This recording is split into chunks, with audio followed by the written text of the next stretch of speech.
Today we're talking about how to reduce belly bloating.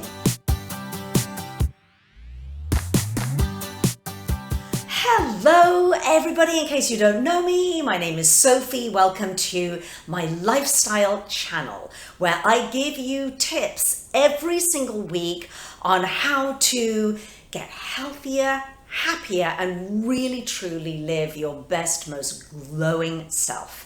So today we're talking about an issue that so many of you suffer from, which is belly bloating, digestive issues associated with belly bloating. I have 8 simple tips that I'm going to give you today. Stick around to the very end because all of the tips are equally weighted. They're equally important. I don't want you to miss any of them. Now, to make this really simple, because I tend to cover a lot of information in my videos, I just kind of want to give you everything. I've created a cheat sheet for you. It's my anti-bloat blueprint, and you're really going to want to have that to hand after you've watched the video. So you don't have to stay, writing notes. You can just download that. The link is in the description. Okay, so before we dive into the 8 tips, I want to make a differentiation, did I say that word right, between belly fat and belly bloating. Because I've done quite a few videos, one in particular, have a look at, if you haven't seen already, on how to beat menopause belly fat. And just check that one out, and I've done another one as well on belly fat because they're 2 very different things. So belly fat obviously is a layer of fat. It can be visceral fat or it can be subcutaneous fat. It can have many different causes, and I go into that in these videos that I'd love you to go take a look at. But bloating is different. So belly bloating makes us feel right, like we've got belly fat, because I don't know about you, but I used to suffer from IBS in my 20s, and I suffered a lot of belly bloating, really severe actually, so much so that every other day, I was an actress at the time and had to go on stage, and my belly would look and feel as if I was 6 months pregnant. It was so embarrassing, not to mention extremely painful. So I've been there and I've had that, and it can be very difficult, and there are obviously lots of different causes of bloating and IBS and everything else, but certainly the tips that I'm going to give you today address so many of these causes, so I think you're going to find them super duper useful. Now, the other thing that I wanted to say before we dive into these tips is just talk for a second about gas. Now, gas or off-gassing, the very embarrassing experience it can be of sort of letting off that gas, can sometimes seem like there's something wrong with us. So we're like, oh my gosh, it's so embarrassing and this is happening to me and, what's wrong? But I want to tell you that it's actually very normal. And when I first start working with clients, and if gas and bloating is an issue for them, I say, how many times do you think it's normal for you to kind of off gas during the day? And they'll go, I don't know, maybe 3 or 4 times. And actually the normal is 14 to 22 times a day. So hopefully that will make you breathe a sigh of relief and you'll be, okay, there's nothing wrong with me. All right, let's get ready. Let's dive into these 8 tips that I think are really going to help you. I am a board certified nutritionist. I do a lot of research before I do any of my videos, and so hopefully some of this evidence-based scientific research will help you. Tip number 1 is chew thoroughly and don't talk while you're eating. Now, this is a really big one, and it is, I've seen it change for so many people. I've seen their experience of bloating and gas change when they learn to do this, and it's arguably the hardest thing to do. So first off, let's talk about, talking while we're chewing. We all do it. I do it. I had to get my husband to say, Sophie, I had to say to him, tell me if I'm doing it, because I know that I do. So we'd be sitting, eating dinner or out with people, and he'd go, we have a little kind of code of like, I'll be, oh, okay. So it's actually better manners because I'm not chewing with my mouth open. But when we talk and chew at the same time, we actually gulp air. And we gulp that air, and that air becomes trapped as gas in our abdomen. That is quite simply what happens. So try to put your fork down between every single mouthful. That's the tip that I learned. It's like I take the mouthful, literally put my fork down. It slows me down, and that's my signal to stop talking. Now, the other part of this tip is to chew thoroughly. Because if I'm not talking and I've put my fork down, then it's another signal and, get chewing. Because when we chew properly, the digestive enzymes are released in our mouth by our salivary glands, and they begin to break down the food. And it needs to be partially broken down before it gets to our stomach, for our stomach digestive enzymes to then do their work. But my friends, if you're missing out on one vital stage of that digestive process, then you're missing out on it. Something is wrong and something's going to go amiss. So that's that tip. Try not to talk while you're chewing, and try to chew properly. Tip number 2, eliminate dairy. Now, this is where I've seen the biggest night and day with the clients that I work with. Clients that come to me and with other problems that they have, they'll say, Sophie, I really do get this bloating and gas. So the first thing that we do is we eliminate all dairy from their diet. And often within 2 weeks, sometimes a little bit longer, but as early as 2 weeks, that client will come back to me and say, Sophie, it's just gone. I'm just not suffering anymore. So if you suffer from gas and bloating, please try eliminating all dairy products. That's going to be your milk, your butter, your cheese, your yogurt, etc. Now, there are a couple of quick reasons why I think that dairy, when we eliminate it, really diminishes this bloating and this gas. One is because dairy products are very high in fat, in saturated fat, and fat is the hardest food for us to digest. Is that simple. So if your digestive system is you feel it's a little bit off, maybe you're not digesting as well as you used to. We don't when we get a little bit older, all our digestive enzymes diminish, then your body has a harder time, your digestive system has a harder time digesting fats. So that's one reason. And second reason, or partial reason, is that some dairy products, milk in particular, contains lactose, and a surprising number of us are allergic or very sensitive to lactose. And if you are, lactose is a milk sugar, then it literally ferments in your gut, causing gas. So what I would just say is, if you do suffer from gas and bloating, just eliminate dairy 100%, give it a try, and report back to me in 4 weeks. I bet you're going to feel better. Tip number 3 is avoid high fructose corn syrup and agave nectar.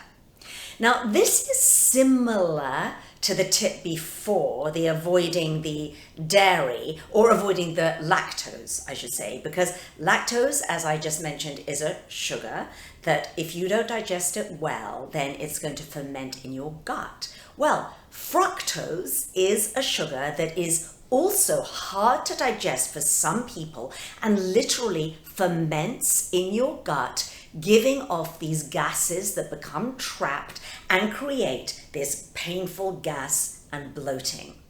So high fructose corn syrup is one of those evil ingredients that's in so many foods in our grocery store, whether it's chips, breads, pasta sauces, ketchups, frozen foods, you name it, it's carefully hidden.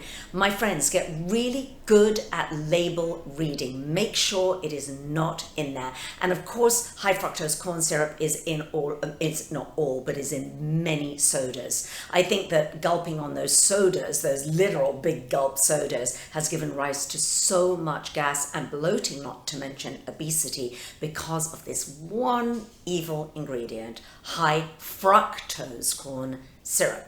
Now, I also mentioned agave nectar. A lot of you might be surprised. You may go, but Sophie, that's a health food. I see it in the health food stores.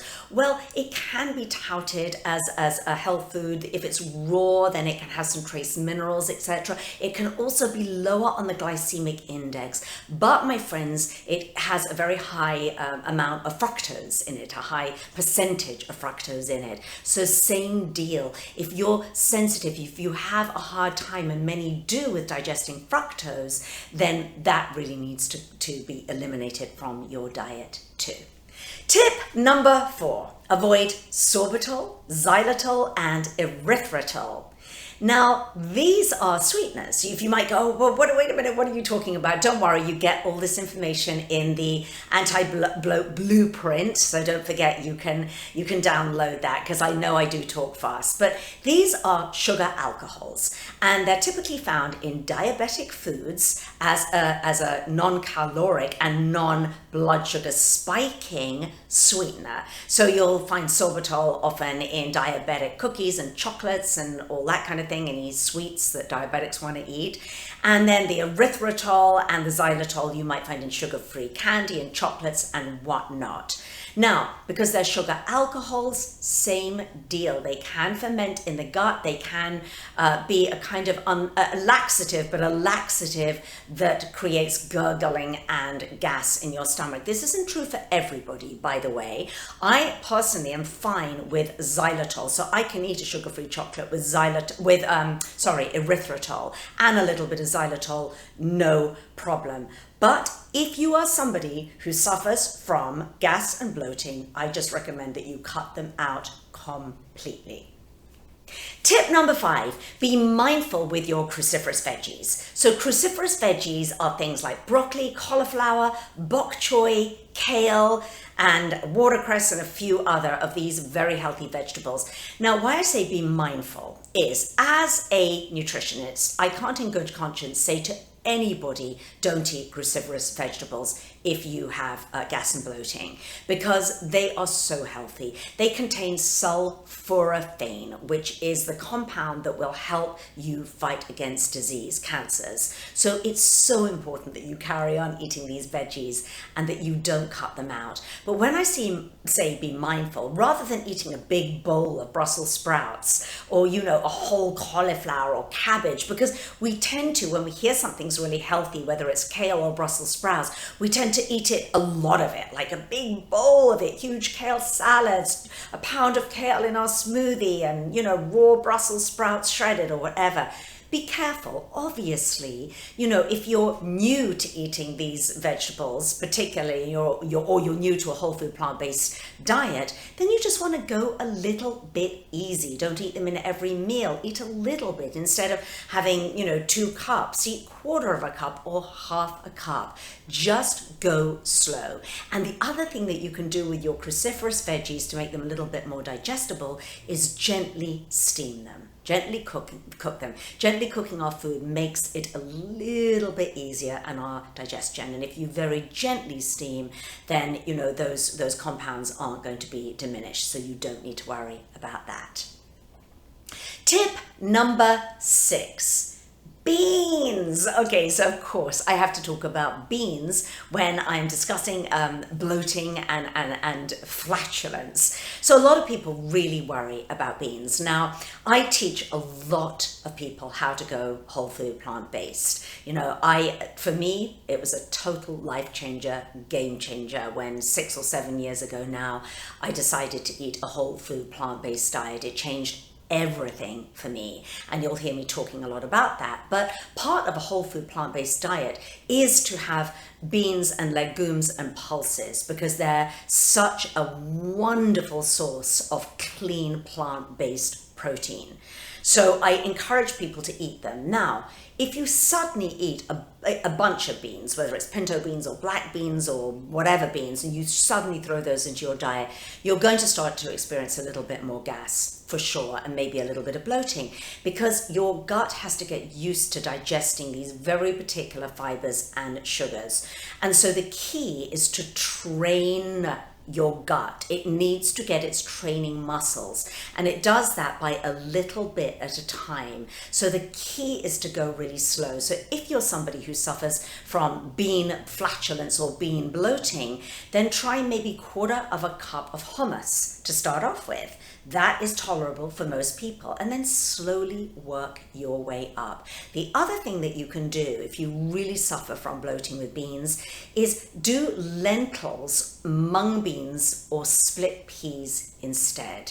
They have the same high protein content, a really clean plant protein. Generally, they're easier to digest and they create less gas. Tip number 7 is introduce a digestive enzyme into your diet. So when we get a bit older, probably I'd say for late 40s, certainly 50 plus, our digestive enzymes, our natural digestive enzymes, definitely diminish, particularly the ones in our stomach. And this can give rise to undigested food reaching our gut and sitting there and fermenting. So how we get over that is by taking a digestive enzyme. It's so simple. You take it with your food while you're eating. And in your anti-bloat blueprint, I've given some recommendations and suggestions for the ones that I like, but I highly recommend you try it if you suffer from gas and bloating.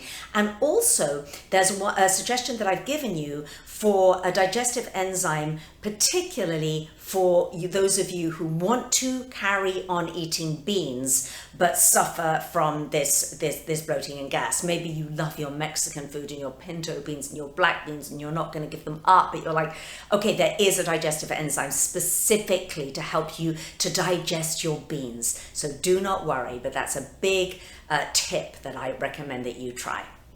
And finally, tip number 8, yoga and meditation. So I'm going to go mainly with yoga for this. The reason why I've put meditation in there is that I found through my journey of healing myself from IBS is there was such a connection between stress and IBS and bloating for me, because our gut is our second brain. And for me, when I was in a space of emotional anxiety and distress, which in my 20s I often was, my gut would literally just, I mean, it makes sense, doesn't it? It would sort of go into spasm. And I just couldn't, so that was one thing. Also, when we're in chronic stress all the time when we're eating, we can't really digest our food properly. All of our digestive processes aren't going to be working as they should, because, you know, the stress hormones has your biology doing something else other than attending to your digestion. So it's really important that we don't eat when we're stressed. And so that could be, you know, you could be gulping your food when you're watching a horror movie or the news, you know, and we don't realize it, but these things can be really stressful. Even scrolling through an Instagram feed or Facebook feed, it can be stressful. So, you know, just breathing. And one of the things that I found to be so helpful for almost all of my clients is learning a yoga practice. You may have a yoga practice already, but there's specific yoga poses that are so wonderful for bloating. And these 3 poses are child's pose, that almost everybody can do. It's so easy, and you can do some deep belly breathing into your child's pose. Another one is happy baby pose. Again, just it releases the abdomen. It also calms your parasympathetic nervous system. So it's a 2 for 1. You're releasing the belly, but you're also releasing stress throughout your whole system. And another one is legs up the wall pose. So simple, so easy, and very stress relieving. And if you are a sufferer of, you know, bloating and gas, maybe practice 1 or 2 of those poses before you eat. And then you have your breathing, you'll calm down, and then you come to your meal with this, you know, with this sense of relaxation, and your nervous system is just, you know, ready to do what it needs to do, which is to focus on digestion and eating. So hopefully you found those tips helpful. As I said before, it's a little bit of all of those tips. So rather than cherry pick and think I'm just going to try one, if you suffer from gas and bloating, I highly recommend that you try all of those tips. And finally, I want to say that the thing that almost goes without saying with any nutrition video that I record is make sure that you hydrate properly. So lots of water. You know, although there's no science behind it, you know, it's an Ayurvedic principle, which I also support, is try not to drink iced water with your food. You know, it supposedly slows down your digestion, and it makes sense when you look at the physiology of it. So what I recommend is that you drink either slightly warm water or certainly room temperature water before a meal to fire up the digestive enzymes. It helps, you know, 15 minutes before you eat, drink a good glass of room temperature water, or just gently sip, you know, while you're eating, and of course hydrate properly throughout the day. Okay, so that's it from me. Make sure, if you don't want to miss any of my videos because they come up fast and furiously, please make sure you subscribe. And if you want to see more videos like this one, check some of them out. I'll see you next time.